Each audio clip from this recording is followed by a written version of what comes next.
All right, you guys, in this demo, I'm going to show you how to hand build spoons. First thing I did was start with a slab. It's a 3/8 inch slab. Stay around there. And I'm going to use two different size spoons to help with it. You'll also need your X-Acto knife tool that's in your guys' kit. And if you'd like a piece of foam, I'd suggest it. It'll help from keeping your spoons from breaking. So first thing you're going to do is place your spoon where you want it on your slab. Don't just do it right in the middle because then you won't be able to do multiple spoons with one slab. And then I'm just roughly tracing around the outline of the spoon. Then I go through and recut with the X-Acto knife, just making sure I get all the way through the slab. And then we're able to just peel that spoon shape out.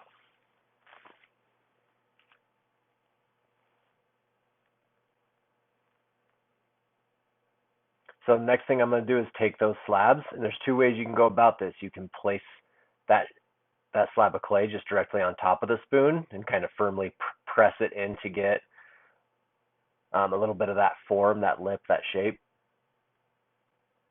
The other way you can do is you can take the spoon itself and push it onto your slab and then press it into it. This way is kind of nice because it leaves you an outline to carve down to on your spoon after it's dry. Now I'm just going to leave these like this, and this is when we come to our window of I want my clay to dry enough so that I can handle it and begin carving it, but I don't want it to dry too much where it shrinks and forces it to crack along that handle right there. So that may be you do this before at night when you go to bed, cut out your forms and get them placed on your spoon, bag it, and then the next morning you're able to take them out or check on them, or at least the next day. Or if you're doing this in class, a little bit of heat gun work will do. And then when your pieces are a little bit more towards leather hard, you're able to, and you can use any tool, even that X-Acto knife tool as well, or there's a little spade tool. You just pop off, you get underneath, pop off that spoon. Now my pieces should be more leather hard. You can see they're not bending when I'm holding them, and I'm able to carve into them, and this is kind of that perfect carving stage, that leather hard, almost like you're carving into a bar of soap. Now, tools you can use for this, play around with different ones. You're going to want to use more flat edge loop tools. Those are going to help carve better. You'll see on these two spoons, even though I started with this smaller loop tool, I'm going to switch, and I do majority, just about all of the carving with the large loop tool that you guys all have in your kit. And it works great. It's that pear-shaped one. It's nice because it has that pointed end, so you can get in kind of some of the smaller areas. But then you're going to begin carving, being gentle. One thing to keep in mind here when you're carving is support. Notice how with my offhand, or the hand that I'm holding the spoon itself with, notice the support that I'm giving it and where I'm holding it by. I don't hold it by the handle and then try to carve the area that I'm carving right now. Otherwise, you're going to end up snapping it off and breaking it. Have good support with your hand. I will tell you guys, there's two big problems that students have when they break their utensils. The first being just what I talked about, the support. They usually either break it with their offhand of holding it too tight or not giving it the proper support and snapping it off. The second way, and this is why I suggest that each of you grab one of those foam pieces from me, is that they tend, just by setting their piece down as it dries out, especially when it gets to that bone dry stage, they'll just set their piece down on their bat board, that hard surface, and that little bit of set will cause it to snap off. So having that foam, that support, it works well. Think to our bisque firing shelves in the firing room, in the kiln room with the wheels. That area, all those shelves on the bisque firing shelves, they all have foam supports on them, and it's for that reason. So when you're placing your piece back there to get fired, it doesn't break by you just setting it down. Now, something else you can think about doing with your utensils that I'm doing here is I'm drilling a hole into the handle. The purpose for this, besides sometimes it's a nice aesthetic touch, is that when it goes into the kiln, you got to think about your glazing. When it goes through that glaze firing, if you want to, which ideally you do, glaze the entire spoon, not just the top of it, I'm going to have to put it on stilts in the kiln. If I put it on stilts, it's going to leave those little pokey stilt marks, which might not be that great when you're trying to hold a spoon if you're actually going to use it. So the holes on top, function as I have the capability in a glaze fire to be able to hang the piece from a wire that'll make it through the firing, and it'll come off that wire, so you'll have nice smooth glaze. Your glaze will run and melt a little differently because the spoon is hanging upside down as opposed to laying flat on some stilts, but it's an option you have, something to think about. You can do it with your hole punch tools, or if you're at this stage where it's a little more leather hard, those hole punch tools might not work the greatest. You saw me using it's almost like a little drill tool, and it's, again, all the tools I'm using in this video are all the tools that you guys have in your set.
A couple things that I've learned with carving and working with spoons or any utensils, whether you're doing a spoon or a knife or a fork, is kind of like throwing on the wheel. You've got to know when to stop.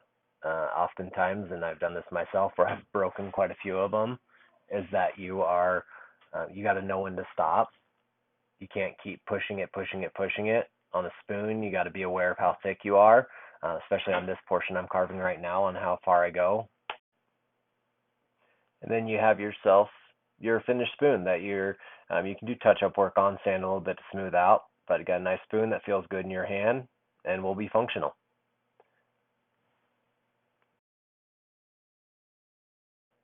So putting your pieces away if you're not finished with them. Spray them down with a spray bottle.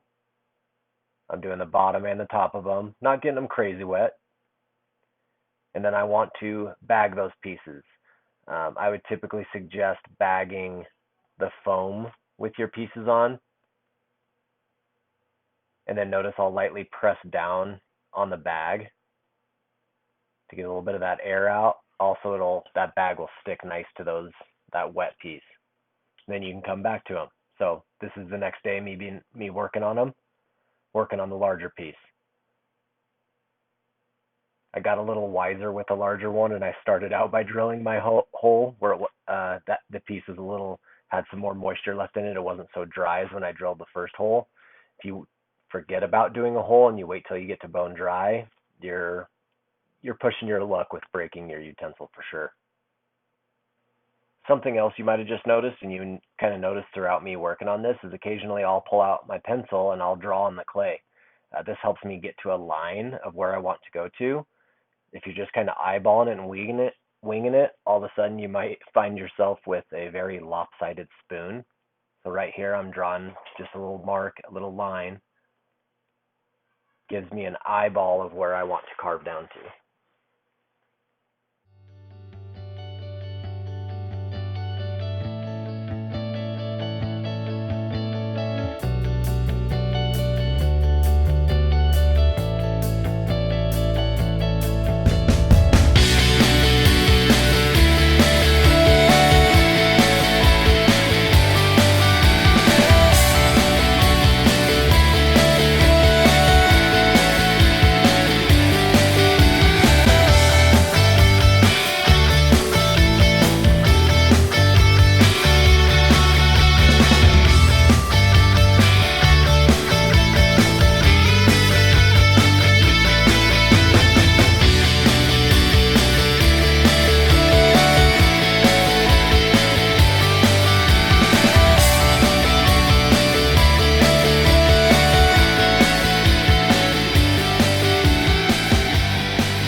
last thing I'm going to do on these is I'm going to extend my design a little bit, and I'm going to add this to both these spoons so they match as a set.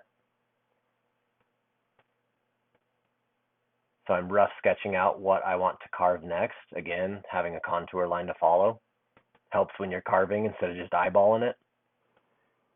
This whole process is the process that I've used not just to do spoons, but to do knives, forks.